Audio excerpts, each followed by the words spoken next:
Hola, muy buenos días a todos a nuestro nuevo webinar, demandas de reparación por daño ambiental, impactos no evaluados o daño ambiental. Mi nombre es Jimena López, gerente general de la Cámara Chilena Australiana de Comercio, AUSTRAM, asociación gremial que agrupa más de 100 empresas socias. Este es un evento que es organizado por nuestro Comité de Sustentabilidad, pero le pido las disculpas a nombre de nuestro presidente del comité, Fernando Pablo, quien iba a estar de moderador, pero tuvo problemas personales y no va a poder hacerlo, por lo que lo reemplazará eh, abogada de cárceles de Madrid, Guzmán y Tapia Abogados. Este tema sale a partir de una reunión del comité que lo conforma un grupo de nuestros socios, debido a las demandas interpuestas por el Consejo de Defensa del Estado a diversos proyectos importantes como Codelco y Escondida, lo cual hace que pase a ser un tema relevante para ellos por la incertidumbre que esto crea para el comienzo de nuevos proyectos. Para el mejor funcionamiento del sistema, les solicito que todos tengan las cámaras y el audio en silencio y la cámara apagada.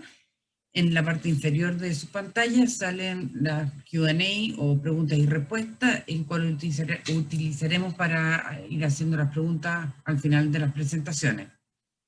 La idea es que el seminario completo dure 1 hora, por lo que si llegaran a quedar dudas o preguntas que no alcancemos a contestar, al final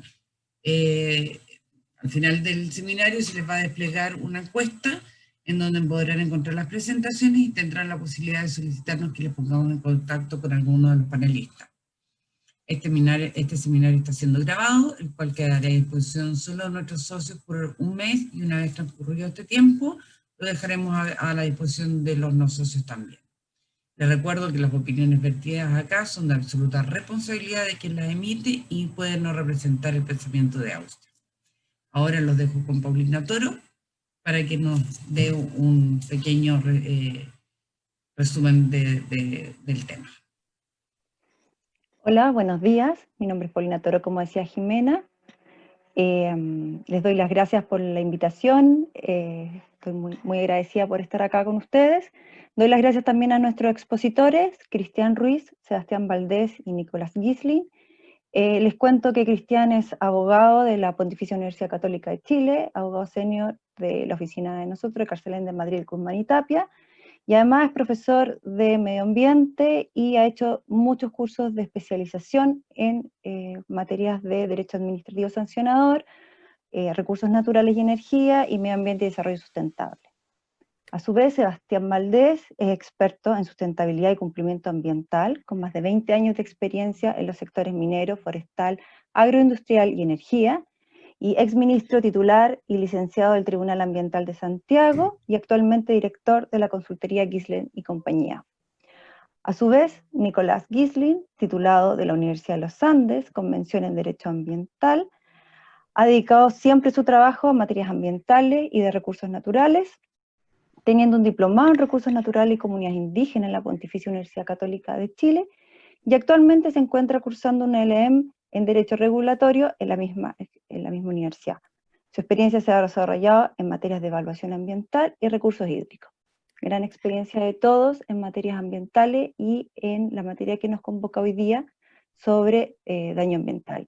En particular les cuento que Cristian nos explicará un poco el marco general que regula la figura del daño ambiental, dándonos un contexto necesario para el análisis de este tema tan importante en este tiempo, ello principalmente desarrollando y explicándonos para poder conversar y discutir posteriormente los conceptos generales del daño ambiental y todos los presupuestos para constituir esa figura legal.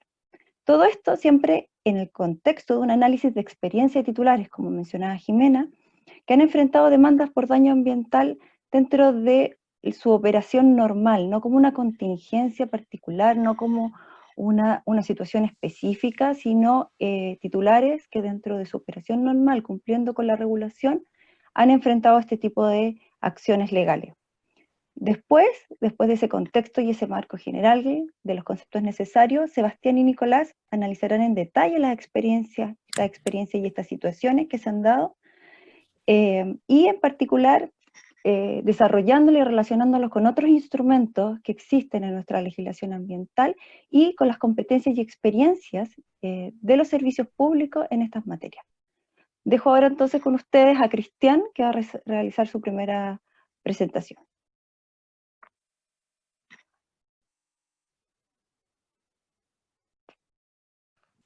Gracias, Paulina. Bueno, gracias a todos por acompañarnos hoy día. Y tal como nos anunciaba la Jimena, la Paulina, esta idea de este webinar surge en el marco de reunión del comité, ¿ya? En que se conversó respecto a cómo podría recibir la industria estas demandas interpuestas por el Consejo de Defensa del Estado en contra de Minera Escondida, en contra de Codelco, por las particularidades que tienen esos casos, ¿ya? Bien, dicho eso, Camila, por favor, la siguiente lámina. Como aclaraba Paulina, la intención de esta presentación es enfocarnos precisamente en los supuestos de proyectos que podríamos catalogar de una operación normal. Esto podrá tener muchas prevenciones, es difícil decir propiamente tal que un proyecto tiene siempre una ejecución tranquila, pacífica, en todos sus aspectos, pero este es el foco del análisis, proyectos que cuentan con resolución de calificación ambiental, que cuentan con una permisología robusta, por lo cual uno podría entender que su operación también se enmarca dentro de un halo de legalidad, ¿ya? A diferencia de casos que no vamos a analizar, como podrían ser accidentes por derrame de petróleo, o bien proyectos que generan hechos dañosos, pero porque su operación se aparta por completo del marco jurídico, y que, por ejemplo, operan sin RCA, o puede ser un vertedero sin RCA, extracción autorizada de áridos, tala ilegal de bosques, etc. Entonces, estos dos puntos que acabo de señalar no son el foco de nuestro análisis, sino que, como indicaba, es lo primero. A continuación, Camila, por favor, la siguiente lámina. A continuación, lo que me interesa empezar a asentar para preparar la conversación que esperemos se dé más adelante, son algunos conceptos básicos, ¿ya? Estábamos revisando el listado de asistentes y en realidad, como esperábamos, hay un mix importante de distintas profesiones. Tenemos hartos abogados, tenemos hartos técnicos, entonces nos interesa de alguna forma ir asentando los conceptos básicos para poder estar en el mismo piso de conversación, ¿ya? Y aquí sencillamente me gustaría revisar tres definiciones que son entregadas por la Ley de Bases del Medio Ambiente, en particular la primera, importante, daño ambiental. ¿Qué entiende el legislador por daño, por daño ambiental? Y es toda pérdida, disminución, detrimento o menoscabo significativo inferior al medio ambiente o uno más de sus componentes. Esto es importante porque a continuación, si uno revisa la definición de medio ambiente, como ustedes pueden ver ahí en la lámina, en realidad es amplísima, ¿ya? Porque abarca no solamente los elementos, no por decir de la naturaleza, sino que también incorpora dentro de su concepción el elemento humano, ¿ya? Y sus distintas interacciones. ¿Ya? Con esto nos encontramos realmente ante un concepto amplísimo de medio ambiente que puede ser el sujeto, por decirlo de alguna forma, sujeto que recibe este daño, ¿ya? Y finalmente, en cuanto a la reparación, también me interesaba presentar la definición, ya que me gusta de alguna forma relevar este sentido de realidad que ha tenido el legislador al dar cuenta de la reparación, ¿ya? Porque, como se puede advertir de su definición, no pretende el legislador que en el caso de una demanda de reparación por daño ambiental se reintegra el medio ambiente tal cual este fue afectado antes de la causa o el hecho dañoso, sino que reconoce esa, de alguna forma, imposibilidad material y a donde apunta es a reponer uno o más de sus componentes en una calidad similar a la que tenían, ¿ya? E incluso indica que de eso, en caso de no ser posible, restablecer sus propiedades básicas, ¿ya? Entonces, este sentido de realidad es importante tenerlo presente en el foco de esta clase de procedimientos. A continuación, Camila Piz, la siguiente lámina. A continuación, lo que nos interesa hacer referencia es a los presupuestos básicos de la responsabilidad por daño ambiental, ¿ya? aquí nos interesa dejar asentado cuáles son los requisitos para que efectivamente concurra una responsabilidad por daño ambiental, ¿ya? Y acá uno rápidamente podrá recordar las clases de Derecho Civil y hacer este repaso mental clásico de los requisitos de la responsabilidad civil extracontractual, ¿ya? Pero de todas formas es importante hacer esta revisión porque en materia de responsabilidad por daño ambiental tiene importantes particularidades, ¿ya? Es así como, evidentemente, el primer requisito para que concurra responsabilidad por daño ambiental es que nos encontremos ante una acción o omisión dolosa o culpable, ¿ya? Esto implica, ya esto nos deja claro que en el marco jurídico chileno, el elemento subjetivo de la conducta sigue siendo primordial al momento de establecer la responsabilidad, ¿ya? Cuando se estaba estudiando la regulación del daño ambiental, el proyecto de ley de hecho venía proponiendo una responsabilidad objetiva, ¿ya? Cuestión que no trascendió y finalmente en nuestro sistema sigue primando el elemento subjetivo de la conducta, ¿ya? En todo caso, lo que es importante tener presente en materia ambiental, que el estándar de diligencia que va a ser exigido a los titulares es altísimo, ¿ya? Uno podrá recordar las distintas referencias que en derecho civil se hacía a los niveles de diligencia, y yo creo que acá hay que subir el techo hartos pisos más arriba, ¿ya? Esto también es importante tenerlo presente, en función de lo que voy a comentar unos minutos más adelante.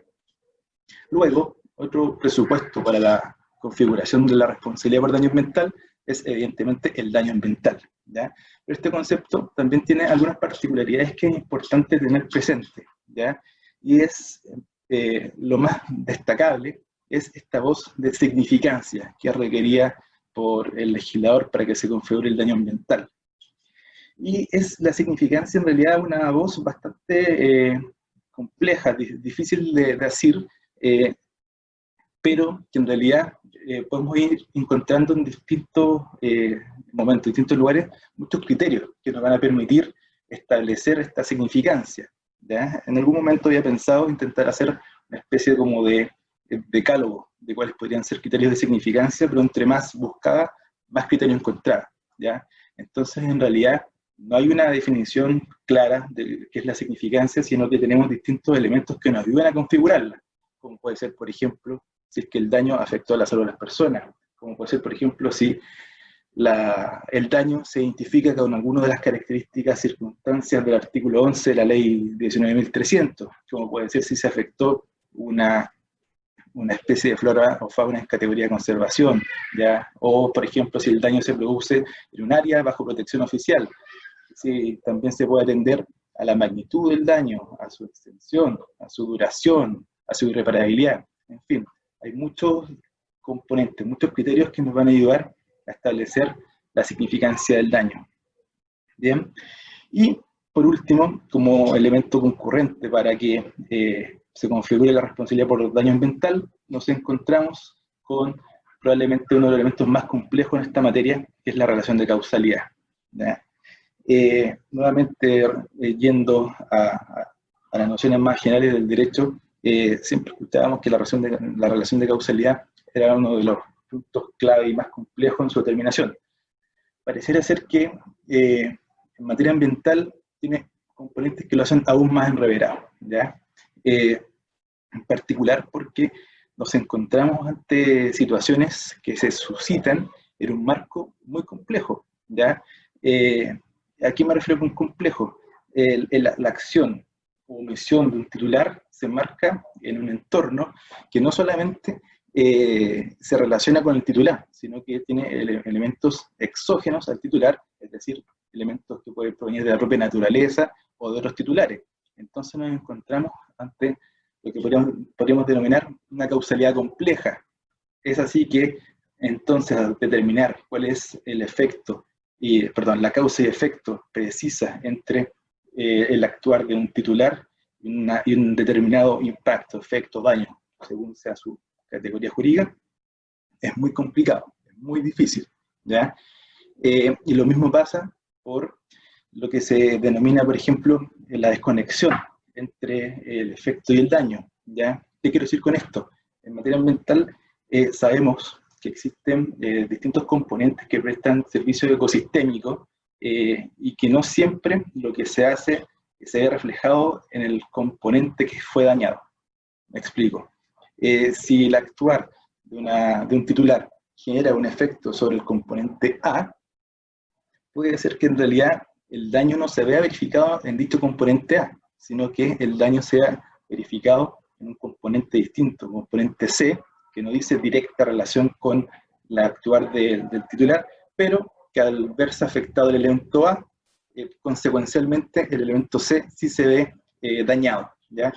Entonces todas estas particularidades han hecho que en materia ambiental se desarrollen distintas vertientes para abordar la causalidad de manera distinta a la óptica tradicional civil, ¿ya? Y es así como en los distintos sistemas se ha empezado a transitar de un sistema de certezas a un sistema de probabilidades, ¿ya? Cuestión que si uno lo revisa, insisto, bajo la óptica civil, la verdad es que se aparta bastante, ¿ya? Y nuestros tribunales, yo diría que paulatinamente han ido identificando estas diferencias específicas y hemos pasado de casos en que no sé, la Corte Suprema rechazaba demandas por reparación de daño ambiental cuando no se había identificado que el titular había sido el único causante del daño, ¿ya?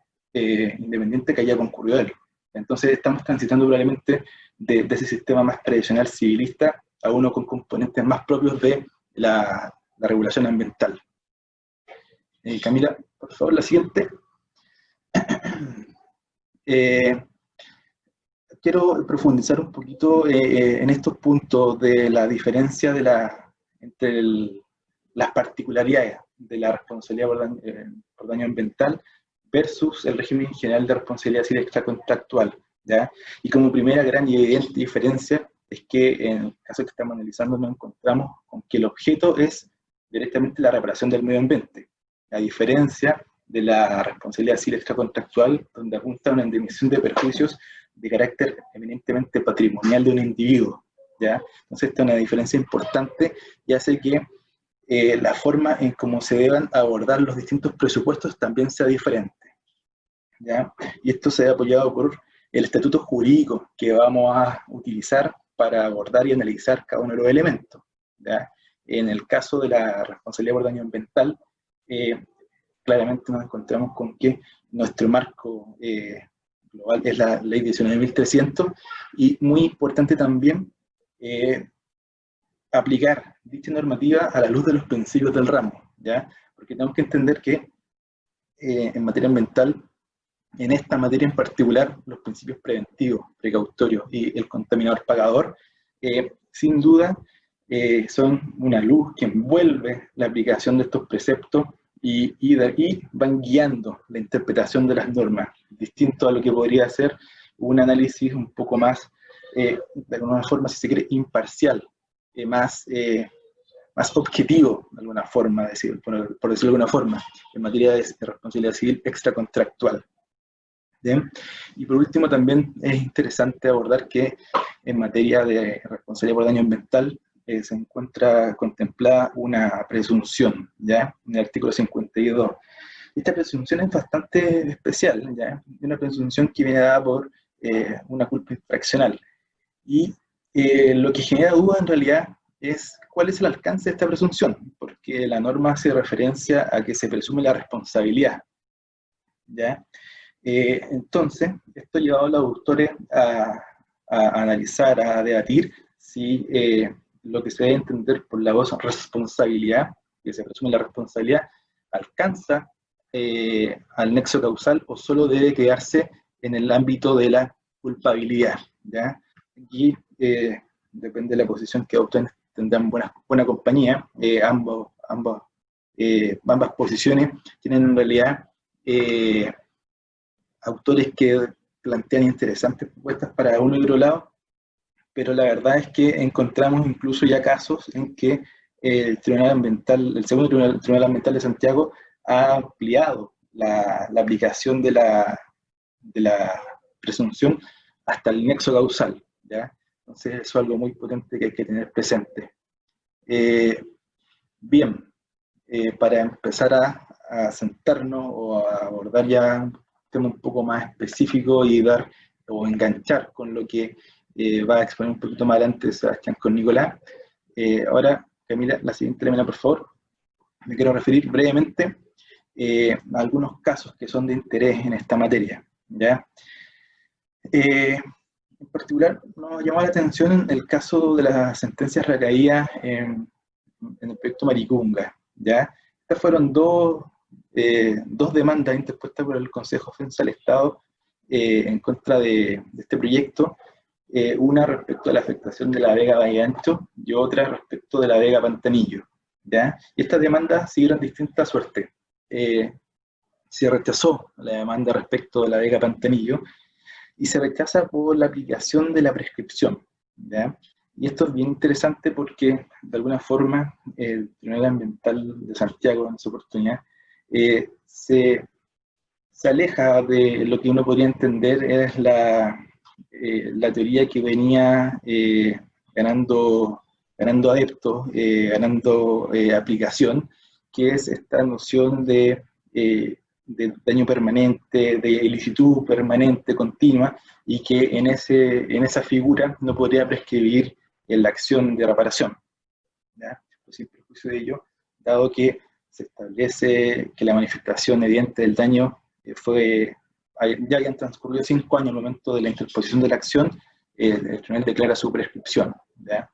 Y por otra parte encontramos el caso de la Vega de Valle Ancho, que también es bastante interesante porque, de alguna forma, el titular, en ese caso, lo que hacía o pensaba hacer era un uso de su autorización ambiental y su derecho de aprovechamiento de agua, entendía probablemente conforme a su marco autorizario, ¿ya?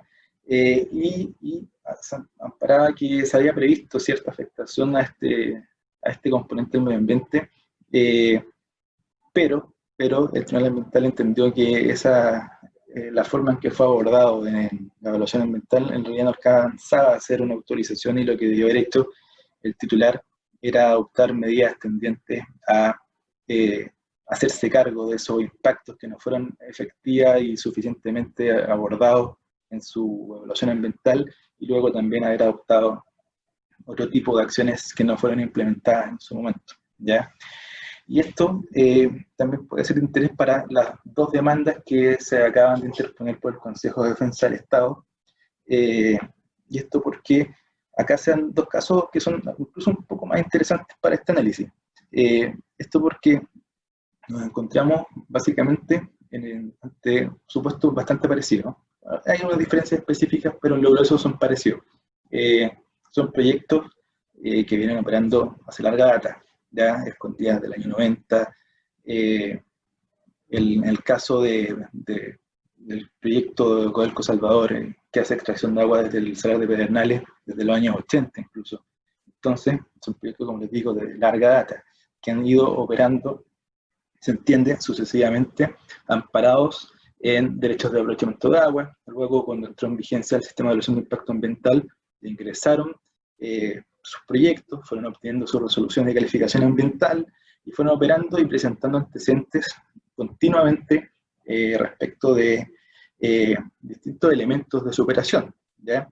Entonces nos encontramos con que el uso del agua en ambos casos fue presentada en múltiples oportunidades a la autoridad. Entonces esto genera cierta tensión entre lo que se va haciendo como ejecución normal de un proyecto, en la cual se presenta información a la DGA, a la DOASTE, a la CONAF, a SAC, a distintos organismos con competencia ambiental, y que luego de 20, 30 años parece que en realidad lo que estábamos haciendo no estaba tan bien, sino que está todo muy mal, ¿ya? Y en el caso de Codelco, en realidad hay una particularidad que es bastante interesante, que acaban de obtener una resolución de calificación ambiental respecto al proyecto Rajo Inca. Y en ese proyecto se contempló como impacto, como efecto del uso del agua, y fue evaluado en ese marco, pero aún así se considera por el Consejo de Defensa del Estado esa conducta como antijurídica, ¿ya? Lo cual puede en realidad ser bastante controversial, ¿ya? Y solamente para terminar este punto, señalar que en ninguno de los dos casos fueron siempre un sancionatorio por parte de la Superintendencia del Medio Ambiente. Bien, ya para cerrar mi presentación paso al cuarto punto, que a mí, por favor, la siguiente lámina. Y quiero aquí destacar algunos elementos que pueden ser de interés a propósito de esta revisión rápida que estamos haciendo del marco general, ¿ya? Y es que cuando uno empieza a revisar las demandas por daño ambiental, parece que cada vez toma más importancia cuál podrá ser el rol de la variación del medio ambiente en relación con el proyecto, ¿ya? Esto, de hecho, fue abordado en el análisis del Tribunal Ambiental en el caso de Maricunga para determinar con certidumbre tanto el daño como el nexo causal entre la afectación de la vega y el actuar del titular, ¿ya? Porque no olvidemos que nos encontramos ante ecosistemas que son sensibles a distintas variables, como puede ser la recarga natural, como puede ser la ausencia de precipitaciones. Entonces, bueno, el tribunal hace un análisis para determinar efectivamente cuál es el rol que le cabe al titular en el efecto atribuido, ¿ya? Y fue también el mismo ejercicio que realizó el Tribunal Ambiental de Santiago cuando analizó el caso Pascolama, por ejemplo, en el cual para analizar si se generó un daño ambiental respecto de los glaciares que estaban en el área del proyecto, lo que hizo básicamente fue un análisis del estado de esos glaciares en comparación con otros glaciares o glaciaretes que se encontraban en el área para comparar su comportamiento y poder determinar si el actuar del titular, mediante la depositación de material particulado sobre los glaciares, pudo haber sido la causa de su pérdida de masa, pérdida de volumen, o bien se debía a causas exógenas al proyecto, sino que más bien causas naturales, por decirlo de alguna forma, llegando a concluir que en realidad el comportamiento de esos glaciaretes no difiere del comportamiento de otros glaciares que no tenían relación con el proyecto, lo cual nos lleva a concluir que su afectación en realidad no provenía del titular, sino que de causas, digamos, naturales, ¿ya? Entonces, ese elemento, ese análisis, me parece que es súper interesante tenerlo presente, ¿ya? Otra cosa que quiero relevar, y ya empiezo a cerrar, es que nos encontramos en general ante casos que son que provienen los hechos de una larga data, ¿ya? Y esto nos empuja rápidamente a dos grandes temas, ¿ya? Que son la incompetencia del tribunal y la prescripción, ¿ya? ¿Esto por qué? Porque ya tenemos jurisprudencia que ha señalado que los hechos acaecidos con anterioridad a la entrada en vigencia o a la operación de los tribunales ambientales no pueden ser conocidos por esto, ¿ya? Y si la manifestación evidente del daño se presentó con anterioridad al año 2012, eso no es materia de los tribunales ambientales, sino que ya pasa a ser materia de los jueces civiles, ¿ya? Ahí se pueden dar ciertas complejidades procesales, ya que las normas que regulan la reparación por daño ambiental y que hacían referencia a la competencia de los jueces civiles están actualmente derogadas, ¿ya? Entonces se puede generar ahí una tensión normativa, hay quienes podrán apelar a la ultraactividad de la ley. Bueno, es un tema interesante en realidad. Y por último, y respecto a la prescripción, algo parecido, ¿ya? Cuando nos encontramos ante proyectos que se van ejecutando por tanto tiempo, es factible poner en la línea de tiempo el daño, identificarlo probablemente 10 años atrás, 12 años atrás. Ese daño se puede empezar a manifestar mucho antes. Entonces, insisto, en este tipo de casos son dos elementos de bastante interés.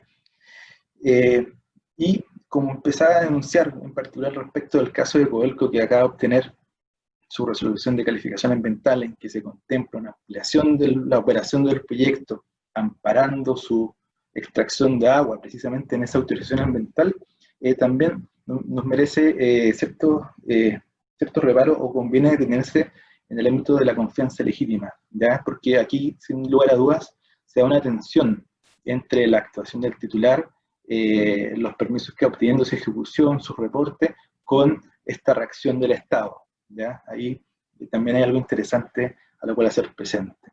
Y ahora sí, para cerrar y darle el pase a Sebastián y a Nicolás, solamente quiero encuadrar de alguna forma cómo debemos conceptualizar el tema del daño y los proyectos sometidos al CIA, ¿ya? Aquí tenemos que de alguna forma entender que la autorización ambiental funciona como un marco en el cual los efectos que va a generar el proyecto no va a ser calificado como daño porque se da en un marco de licitud, un marco de juridicidad, ¿ya? Entonces, ese efecto sobre el medio ambiente no es considerado por nuestro sistema como un daño ambiental, sino que en realidad recibe la denominación de impacto. Respecto de esos impactos, el titular claramente adopta las correspondientes medidas, hay seguimiento, hay monitoreo, hay reporte, ¿ya? Entonces, mientras estemos en ese globo, que es la autorización ambiental, el proyecto de alguna forma se mueve con una cobertura jurídica, ¿ya? Ahora lo que vamos a empezar a analizar, o lo que va a abordar Sebastián con Nicolás, es qué pasa, en supuesto, en que este campo deja de ser tan claro, deja de ser tan nítido en esa frontera y se empieza a hacer más difuso, ¿ya? Entonces, es en ese punto donde hay interesantes particularidades que deben ser abordadas. Sebastián, Nicolás.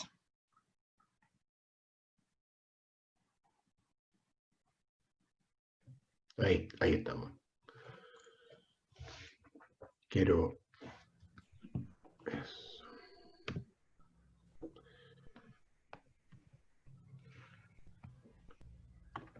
Sí, bueno, muy buenos días a todos. Muchas gracias, Auchan, por la invitación al Comité de Sustentabilidad, por invitarnos a participar en esta conversación.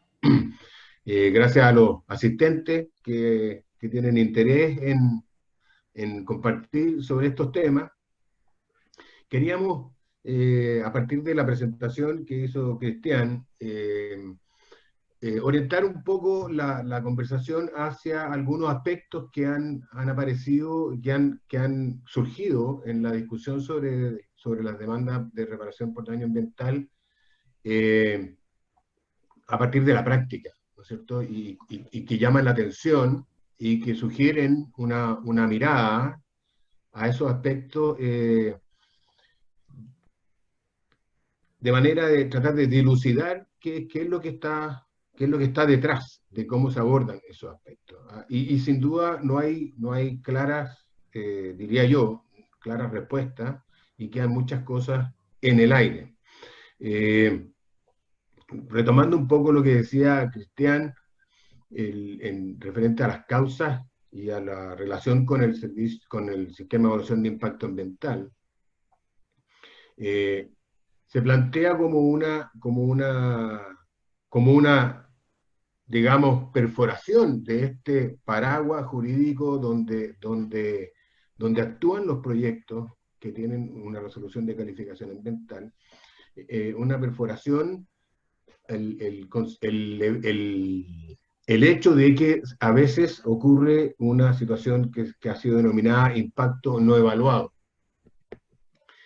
Y este impacto no evaluado, como su nombre lo dice, ¿no es cierto?, es aquel que no fue considerado durante la evaluación de impacto ambiental y que con el correr del tiempo o de una operación, ¿no es cierto?, en una operación se puede llegar a manifestar.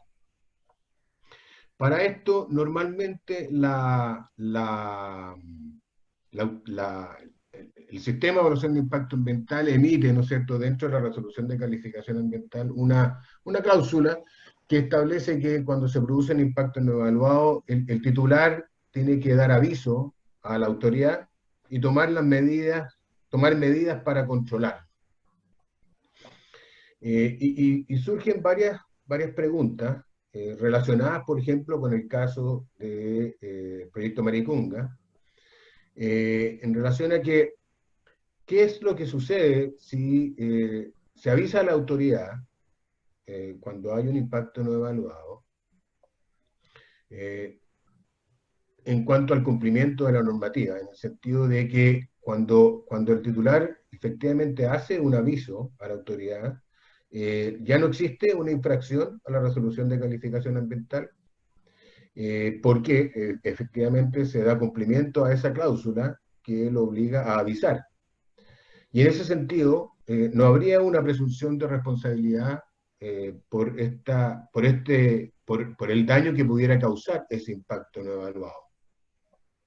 Y en ese caso, ¿no es cierto?, si el Consejo de Defensa del Estado estableciera una demanda por daño ambiental, por este impacto no evaluado, por el daño ambiental que causó el impacto no evaluado a que hacemos referencia, tendría, ¿no es cierto?, que probarse tanto su significancia como la responsabilidad del titular y la causalidad entre el impacto no evaluado y el daño.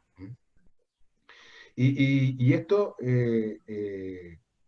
llama a colación el caso de Maricunga en varios aspectos. Uno de ellos es que el daño sobre la Vega Valle Ancho, que se produjo, ¿no es cierto?, a partir de la extracción de agua del proyecto, se consideró un impacto no evaluado, y en alguna medida se empezó a analizar la presunción de responsabilidad porque el titular no había dado aviso sobre este impacto no evaluado. Y lo que pone de manifiesto una tercera situación. La primera, ¿no es cierto?, el dar aviso; la segunda, el no dar aviso y por lo tanto no constituirse la presunción. Perdón, el dar aviso y no constituirse la presunción, y el no dar aviso y eventualmente poder constituirse la presunción. Y otra situación que puede darse, que se dio en el caso de Valle Ancho, donde el impacto o el daño se había generado fuera del área de influencia, y cuáles eran las obligaciones del titular respecto a esta situación. Entonces son situaciones donde el impacto no evaluado puede tener distintos tratamientos y distintas visiones en el contexto de una demanda por daño ambiental. Por un lado, como decíamos, el dar aviso y el cumplir la resolución de calificación ambiental estaría evitando que se levantara la presunción de responsabilidad, y por lo tanto, en el caso de la demanda, habría que probar todas las circunstancias del daño ambiental. Y en el caso de no dar aviso, se estaría configurando una infracción a la RCA, y de ahí se derivaría la presunción. También es cuestionable que la infracción a la RCA necesariamente pueda considerarse o pueda dar pie a esta presunción. Los tribunales sí han considerado que la infracción a la resolución de calificación ambiental es una infracción a una norma ambiental, y por lo tanto debiera considerarse a partir de ello que se establece la presunción de responsabilidad. Y en ese caso, claro, la tarea es probar la significancia y la causalidad solamente. En esto, perdón, Sebastián, algo que también que... Da tu cámara, Nicolás. ¿Perdón? Que activaras la cámara, te decía. Sí, está activada. Perfecto. En esto, porque ustedes pueden ver, acá hay varios conceptos que pareciera que están muy relacionados, que es cómo en una línea vamos pasando de cualquier proyecto que va desde los primeros lineamientos o la parte de evaluación hasta ya la ejecución y los posibles daños que van entre evaluar cuál es la línea base, que son varias que se hacen obviamente, y cómo vamos pasando a el impacto significativo, el daño y el daño significativo, que pasa a ser una especie de línea. Entonces, lo que es súper importante también tener presente al minuto de evaluar cualquier proyecto o estar ejecutando el proyecto es que toda la lógica ambiental existente funciona mucho desde el punto de vista de la precaución y la prevención. Es decir, mientras antes yo me empiece a notar las cosas que están pasando y me ponga de antemano a tomar medidas, mejor va a ser tanto las consecuencias propias y también mejor va a ser lo que hace la autoridad. Entonces, efectivamente, como dice Sebastián, están todos estos casos del impacto no evaluado, daños no evaluados, etc. Entonces, lo que es súper importante prever es que cuando yo empiezo a tener un impacto, yo tengo una oportunidad de poder hacer una gestión voluntaria y yo mismo empezar a hacerme cargo de esas cosas. Y no llegar al punto de una etapa jurisdiccional donde voy a tener una contraparte, voy a tener un tribunal que está obligado a actuar, voy a tener a servicios públicos emitiendo informes. Entonces es importante que cuando se empiecen a notar en la ocurrencia de estos tipos de impactos, ya sean evaluados o no evaluados, yo pueda empezar como titular a poner en marcha ciertos o planes de contingencia, medidas, gestiones voluntarias, etcétera. ¿Para qué? Para que ojalá ese impacto no llegue a ser significativo, porque cuando el impacto es solamente un impacto, aunque no sea evaluado, yo tengo una oportunidad previa que puedo arreglar yo mismo. Cuando ya ese impacto es significativo, que podría ser interpretado como un daño, ahí ya me voy a estar un poco fuera de mi acción voluntaria, voy a perder un poco el control y ya voy a tener probablemente que estar dentro del ámbito, del mundo que es la reparación. Es probable que llegue la superintendencia, es probable que se haga un sancionatorio. Entonces ahí yo pierdo un poco el juego de las gestiones que puedo realizar como titular. Y posteriormente, si es que ya paso a como la tercera etapa, que es el daño, y ahí va a haber que probar si es que hay una demanda por daño ambiental que este sea significativo, que esto no lo define la ley, ya la parte de gestión voluntaria es muy tenue, o sea, prácticamente inexistente. Entonces, por eso es súper importante tener la mayor cantidad de información posible, elaborar líneas de base que sean lo más robusta posible para que sean verdaderamente una realidad del lugar donde yo estoy realizando y ejecutando mi proyecto, para que pueda interpretarse bien si es que esta es un impacto significativo o un daño. Y así yo tener muchas mejores herramientas, tanto de oportunidad como de respuesta, en cualquier tipo de situación que pase alrededor de mi proyecto. Y por eso mismo, la complejidad de la situación cuando los impactos se generan fuera del área de influencia parece bien complicado, porque perfora este paraguas que hablábamos y genera, ¿no es cierto?, mucha incertidumbre. En el caso de Valle Ancho, por ejemplo, había claridad de que en el proceso de evaluación de impacto ambiental ese valle no se había considerado dentro del área de influencia. Sin embargo, la empresa, el titular, había establecido algunos convenios de vigilancia sobre Valle Ancho con CONAF, de manera de que ésta pudiera avisarle en caso de que ocurriera alguna situación anómala. Y sin embargo, ¿no es cierto?, ese convenio de alguna manera no funcionó correctamente y la empresa, el titular, no pudo actuar oportunamente aplicando medidas que pudieran haber evitado o disminuido el daño. Y el tribunal consideró entonces que no había habido una debida diligencia y una vigilancia y proactividad necesaria, y de ahí que, a pesar de que este impacto y este daño se generó fuera del área de influencia, igual fue considerado como culpable en ese sentido el titular. Sin embargo, a diferencia de esta situación,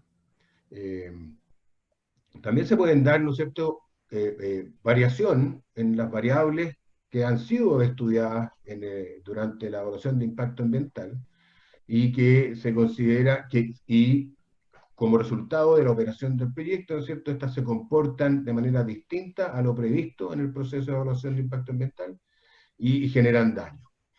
Y en ese caso, ¿no es cierto?, la ley establece que de oficio la autoridad o a solicitud del titular se puede pedir la revisión de la resolución de calificación ambiental cuando las variables, ¿no es cierto?, del plan de seguimiento no se comportan como según se ha previsto.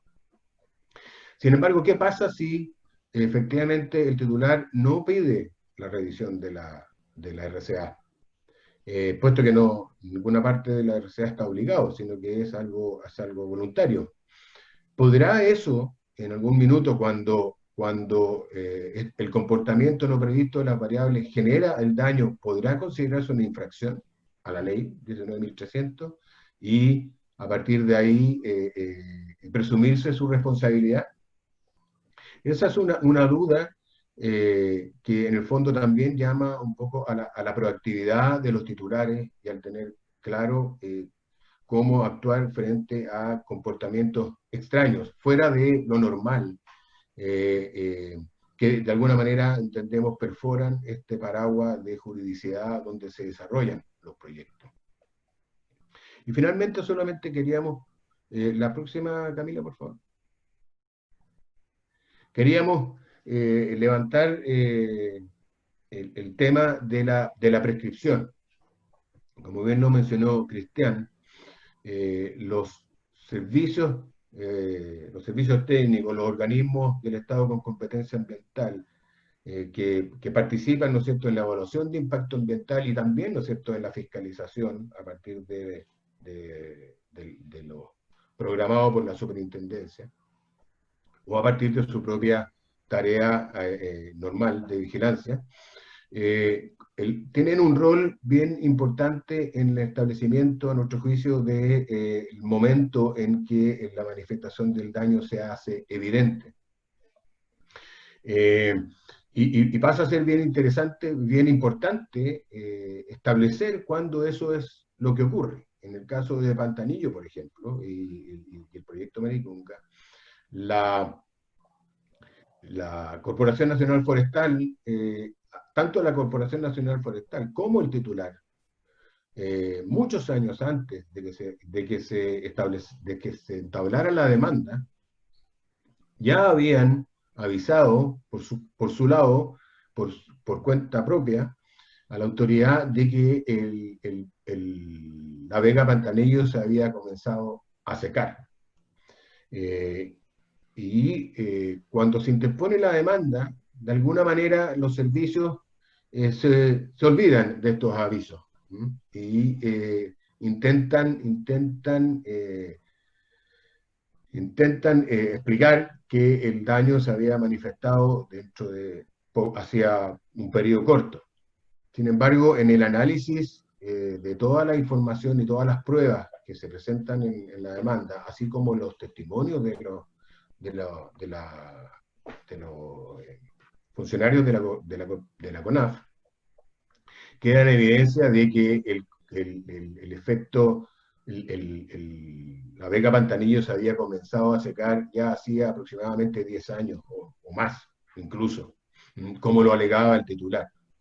Y en ese caso, ¿no es cierto?, la prescripción para el Tribunal Ambiental, en ese caso la prescripción de la acción se hacía patente y por lo tanto se rechazó la demanda por prescripción. Y entonces aquí muy importante tener en cuenta cuál es la relación del titular con los distintos servicios y a partir de cuándo, ¿no es cierto?, se establece esta relación y cuáles son probablemente las tareas que cada uno le encarga al otro y confía en el otro. Porque en ese momento el titular confió, y tiene un poco también con la confianza, ¿no es cierto?, de Vía, el titular confió en que CONAF, en que las expresiones de CONAF respecto a la evolución que había tenido la vega Pantanillo iban a ser tomadas en cuenta y en efecto no fueron tomadas en cuenta como debieron. Y tuvo que zanjarse la fecha de manifestación del daño en un juicio. Y por lo tanto es un tema que también va a presentarse en el caso de la demanda por el salar de Pedernales contra Codelco y en el caso de Escondida también. Eso. Muchas gracias. Muchas gracias. Nicolás, ¿tiene algo que terminar? No, lo único que también sobre la prescripción, algo súper cortito que también creo que es importante tener presente, es que tal como dice la ley, la prescripción son 5 años desde la manifestación evidente del daño, ¿cierto? Pero, y sobre todo en línea con lo que son los impactos no evaluados y todos los tipos de componentes, ya sean sociales, comunitarios, flora, fauna, etcétera, que pueden estar relacionados, hoy en día lo que sí se ocupa es lo que se llama la teoría del entorno adyacente, que ustedes pueden tener muy delimitado cuál es la zona de su impacto, pero el tribunal también está determinando que van a ser 5 años desde la manifestación evidente del daño, pero la teoría de entorno adyacente establece que este plazo va a empezar también a correr desde el lugar donde se manifiestan los efectos. Entonces, si ustedes, por ejemplo, tienen un problema que es hídrico, esos efectos probablemente no se van a manifestar en 6 meses, ni en un año. Por lo tanto, cuando se empiezan a manifestar, ahí recién va a empezar a correr este plazo. Entonces, es súper importante también tener presente cuáles son estos impactos no evaluados, ver cómo se comporta todo el lugar y los alrededores del lugar, y no solamente meterse en lo que es la sola RCA, ni lo que fue evaluado. También hay que tener ojo, porque si es que yo empiezo a notar que existen efectos fuera de esto, este plazo de prescripción también va a empezar a subir. Y como titular yo voy a estar más propenso a que, o va a ser más posible, que me puedan interponer una demanda. Eso. Muchas gracias.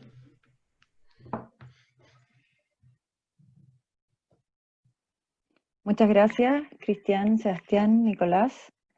No hay preguntas, pero un poco en la línea de lo que comentaba Nicolás de las oportunidades, yo quería preguntarles, porque de lo que ustedes analizan, de la parte más conceptual que presentó Cristian y después del análisis de casos que ustedes hacen más técnicamente, pareciera, no sé si lo comparten, surgir como nuevas exigencias u obligaciones no normadas para los titulares que podrían requerir mecanismos o acciones adicionales a lo que establece la propia RCA, dentro de esta interpretación y criterio del Consejo de Defensa o de las autoridades de que existiría daño ambiental aun cuando hay una operación, entre comillas, normal de los titulares. Por lo tanto, mi pregunta, como para ir cerrando, y no sé si se puede englobar, no sé si están de acuerdo con lo que estoy diciendo, pero que también me gustaría saber su opinión, es cuáles serían como propuestas o de mecanismos, tanto técnicos como legales, que podrían ir generando los titulares, algo mencionó Nicolás, para poder prevenir estas situaciones que conlleven a la larga una demanda por daño ambiental. Si me permite, muy cortito, creo que efectivamente hoy día, como están las cosas, tomando en cuenta lo que planteó Nicolás sobre la teoría del entorno adyacente, tomando en cuenta lo que han planteado los tribunales en torno a la aplicación del principio precautorio, y tomando en cuenta la jurisprudencia de los mismos tribunales, efectivamente la situación de los impactos no evaluados o aquellos impactos que incluso pudieron encontrarse fuera del área de influencia del proyecto y, como decíamos, perforan el paraguas de juridicidad de la RCA, la única recomendación que yo haría es tener muy en claro, tener mucho ojo con lo que está pasando con el proyecto. Tener algún mecanismo de vigilancia que permita anticiparse a posibles manifestaciones de impactos o de daños en el entorno adyacente al proyecto, no necesariamente estrictamente el área de influencia, para poder reaccionar y establecer medidas. De manera que tener además muy claro otro elemento que decía Nicolás, tener una base de comparación para poder, en ese caso, si es que se produce alguna situación, tener claro quién puede llegar a ser establecido como el culpable en esa situación. Entonces, importante la acción preventiva, la diligencia para detectar eventuales impactos, que van a ser no solo posibilitar la capacidad para prevenir, sino también para elaborar una correcta defensa ante una demanda por daño ambiental. En eso, y complementando lo que dice Sebastián, yo creo ahí un comentario y una recomendación también que podría hacer.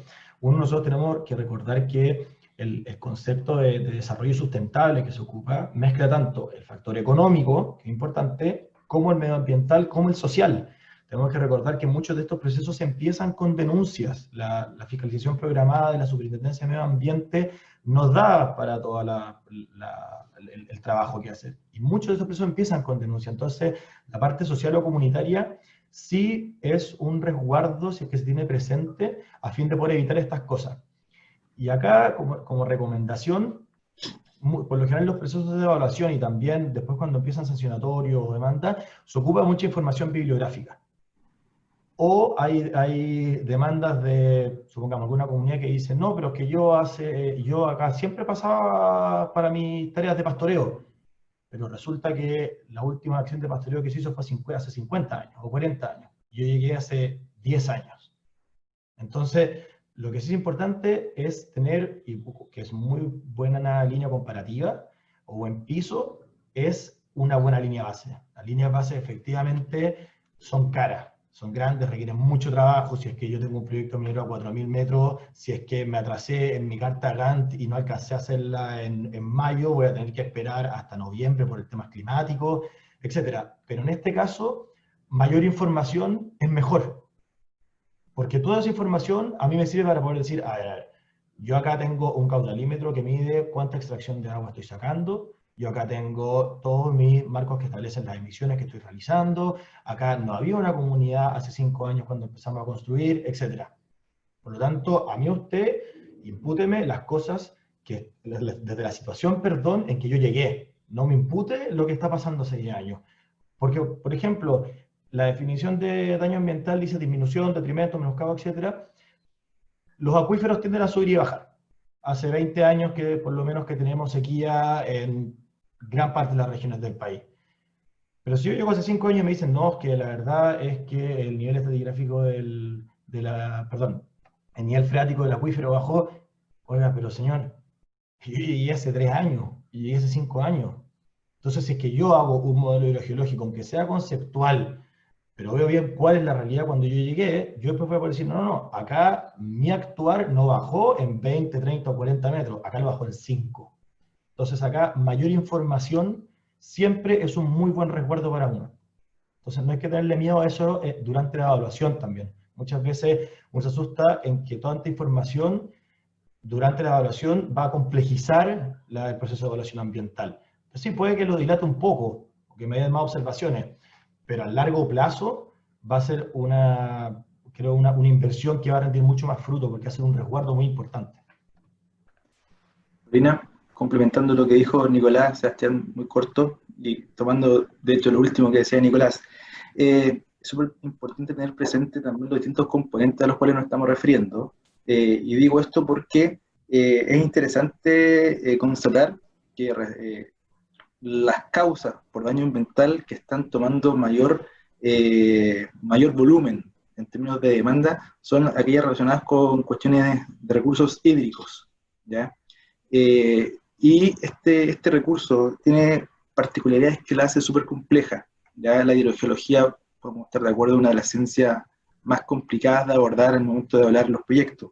Entonces, el seguimiento que haga el propio titular, como decía Nicolás, el levantamiento de la información que haya generado, y luego, insisto, el seguimiento y el autoconocimiento del proyecto es clave, ¿ya? Para poder abordar oportunamente las distintas medidas, anticiparse, si se puede, a los problemas. Y lo otro que quiero hacer presente en este punto es que el titular tiene que tener presente, y aquí quiero ser un poco dramático, que en esto está solo, ¿ya?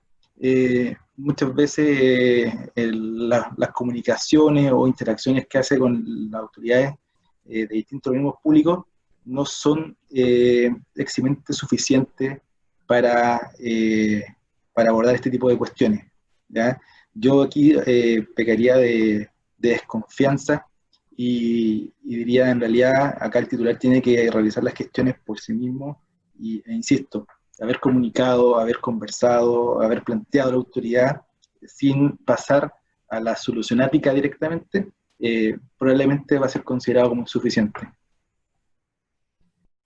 Muchas gracias. No sé si tenemos 5 minutos más para contestar unas preguntas que hay. Sebastián pregunta a Martínez Ser que si puedes desarrollar un poco más dentro del tiempo que tenemos de cómo no solicitar la revisión hace aplicable la presunción de responsabilidad. Y después hay 2 preguntas para situaciones específicas de cuando ha existido una acción por daño ambiental, específicamente cuando hay dos empresas, por ejemplo, si se tiene que analizar en forma independiente o conjunta, o cuando existen comunidades que pueda perpetuar el daño. Propongo que Sebastián conteste primero la pregunta y después analizamos estas, a lo mejor en términos generales, las posibles situaciones específicas que se pueden seguir dando cuando hay más de una empresa o cuando hay comunidades y existe un daño que es más permanente, o si habría cosas jugadas u otra cosa. ¿Sebastián? Sí, correcto. Mi planteamiento frente a la no solicitud de la revisión de la resolución de calificación ambiental, cuando las variables no se comportan de acuerdo a lo previsto, es meramente una inquietud, más que una aseveración. Efectivamente, cuando las variables no se comportan de la manera prevista, ¿no es cierto? Y, por lo tanto, se produce un impacto y eventualmente un daño ambiental. La ley 19.300 plantea que es posible, ¿no es cierto?, pedir la revisión de la resolución de calificación ambiental, precisamente para acomodar los planes, probablemente los planes de seguimiento y monitoreo que se están llevando sobre esas variables, reevaluar, ¿no es cierto?, el comportamiento de las variables y establecer cuáles son los aspectos externos que puedan haber generado esta variación, o incluso los aspectos operacionales que puedan haber generado esta variación no prevista. Y en el fondo tomar una actitud diligente para detectar de qué manera se han comportado y cuál es la causa y la razón por la cual se han comportado de esa manera las variables. Si esta situación el titular no lo hace, no comienza activamente a tratar de conocer cuál es la situación, a estudiar el comportamiento de las variables y, como dije, determinar cuáles son sus causas, cuáles son sus efectos de manera proactiva y diligente, es posible que efectivamente el tribunal, en el caso de una demanda por daño ambiental, considere que el daño causado, ¿no es cierto?, es de su responsabilidad. Y una manera de actuar proactivamente y dentro de la formalidad que nos da el sistema de evaluación de impacto ambiental es solicitar la revisión de la resolución de calificación ambiental, precisamente para poder, ¿no es cierto?, establecer un proceso en el cual yo puedo evaluar y estudiar esas variables y conocer las causalidades y conocer los efectos.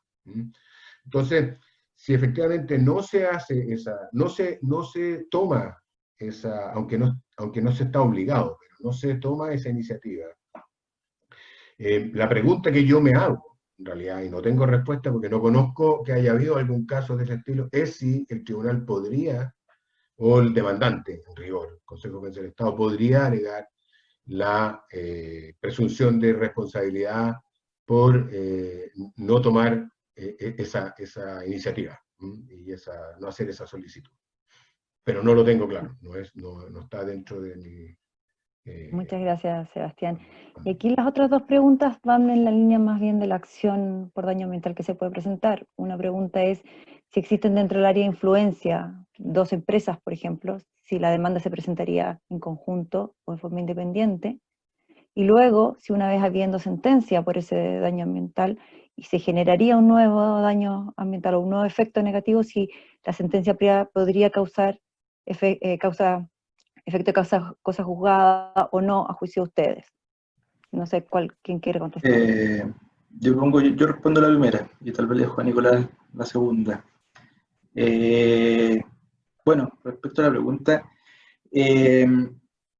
esto pasa, ya ha pasado. De hecho, basta con constatar la acción interpuesta en contra de las distintas empresas que se encuentran en el plantel industrial de Ventanas.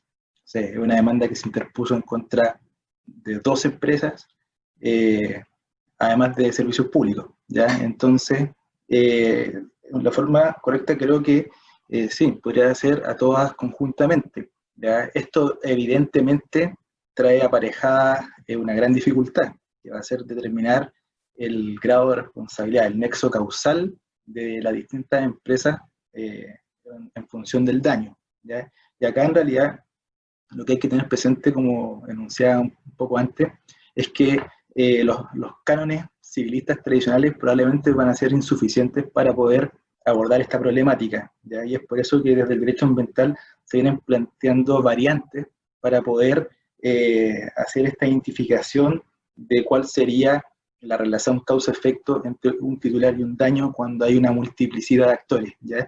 Y aquí surgen distintas alternativas que habrá que ver cómo la judicatura podrá empezar a asimilarla, como puede ser, por ejemplo, la participación en cuota de mercado de los distintos titulares, o la participación en cuota de emisión, ¿ya?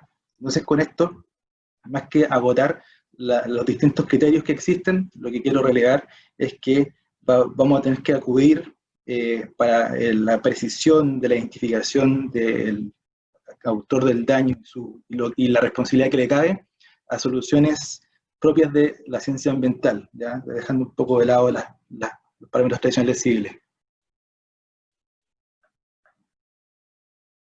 A ver, si quieren, yo para orientar la tercera pregunta, si es que si se producen nuevamente efectos y daños, ¿habría cosa juzgada o habría que haber una reapertura de los antecedentes?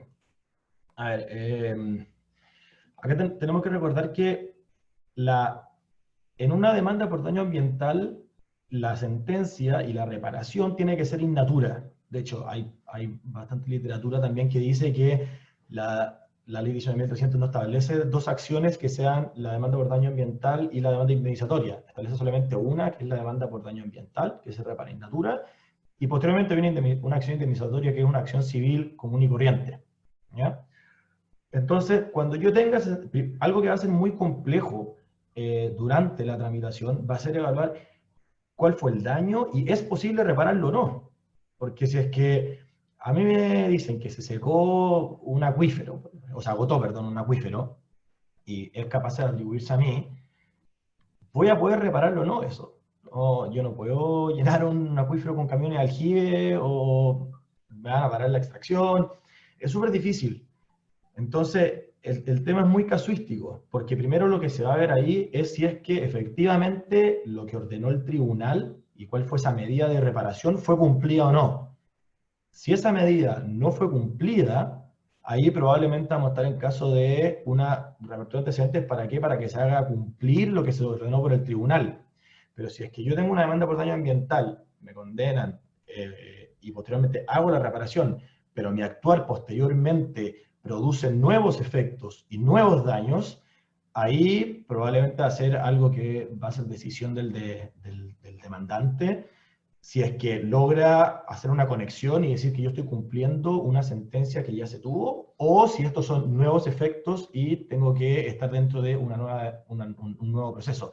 Y ahí también va a ser una posibilidad también del demandado o del titular de hacer ese análisis también, en una situación, y es muy casuístico. Entonces, puede que a un titular que haya estado dentro de un procedimiento le convenga, porque al final también hay que mirar los números de estrategia, hay que hacer un montón de análisis, puede que le convenga efectivamente mantenerse dentro del mismo proceso anterior y esa sea su excepción, y establezca una excepción de cosas. Puede decir, acá se interpusieron medidas, se implementaron, estas todavía no toman efecto, se va a ver si es que se puede arreglar o no, etcétera.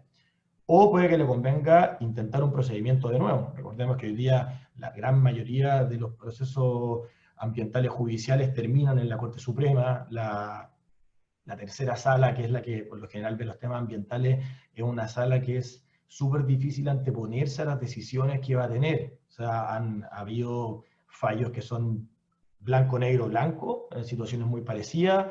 Recordemos que, como Cristian en un principio cuando mencionó algunos elementos de la ley, estableció que era daño, pero no se dice que es daño significativo. Y eso es algo que yo tengo que analizar en el contexto de mi proyecto. Entonces yo no puedo decir que comparar qué es sequía entre el desierto de Atacama y Valdivia. Entonces, todos los componentes, los servicios ecosistémicos, perdón, los sistemas ecosistémicos, es súper difícil. Entonces va a ser algo que es muy caso a caso, y efectivamente pueden ser los dos lados. Va a depender mucho de cuál fue la sentencia y cuál fue la reparación que se ordenó. Muchas gracias, Sebastián, Nicolás y Cristian. Definitivamente son temas y experiencias que van desarrollando más experiencia, para ser redundante, para los titulares, para los servicios y definitivamente más desafío, tanto para la institucionalidad ambiental y legislación ambiental actual, como lo que queremos ir desarrollando a futuro. Jimena. Muchas gracias a todos. Quiero agradecer en especial a ustedes cuatro y a la Pauli que tuvo que asumir esto hoy en la mañana. Y lo hiciste regio, así que 1.000.000 de gracias. Y a todos los asistentes, les recuerdo que al cerrar el seminario se les va a desplegar una encuesta en donde al final van a poner otras presentaciones y si alguno quedó con alguna duda sin resolver, lo puede solicitar y lo podemos poner en contacto directamente con el expositor que necesitan. Muchas gracias a todos y lo esperamos en nuestros siguientes seminarios que iremos dando semana a semana. Gracias a todos. Muchas gracias a ustedes. Gracias. Está muy bien. Chao.